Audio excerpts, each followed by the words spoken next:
A creamy white wine and butter sauce perfectly complements light dishes such as fish, white meat or vegetables. As the name implies, the sauce is based on white wine and butter. You also need stock, single cream, shallots, spices, and some starch for thickening.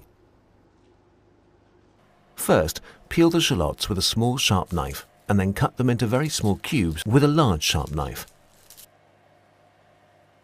The best way is to cut them in half first and then make several lengthwise incisions to the roots and only then cutting thin vertical slices which then fall apart into cubes.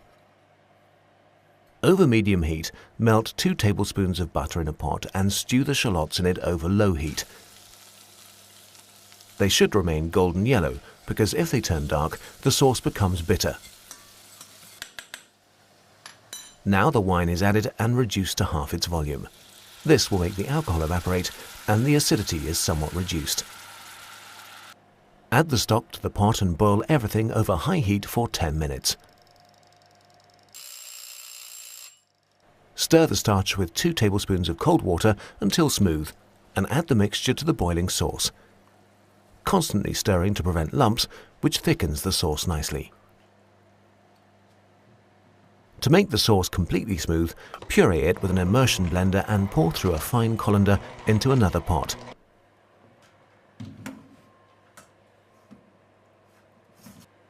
Season the sauce with cayenne pepper and salt, briefly reheat the sauce, and whip the cream until it's half solid.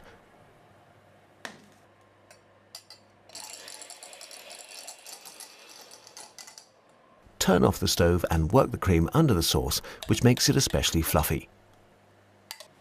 Finally, add the cold butter cubes that render the sauce especially creamy, and of course add a nice butter flavor. The sauce must not boil anymore, or else it will become liquid again. You now have a fluffy, creamy white wine and butter sauce that goes excellently, for example, with sautéed pike perch or fresh asparagus. Enjoy!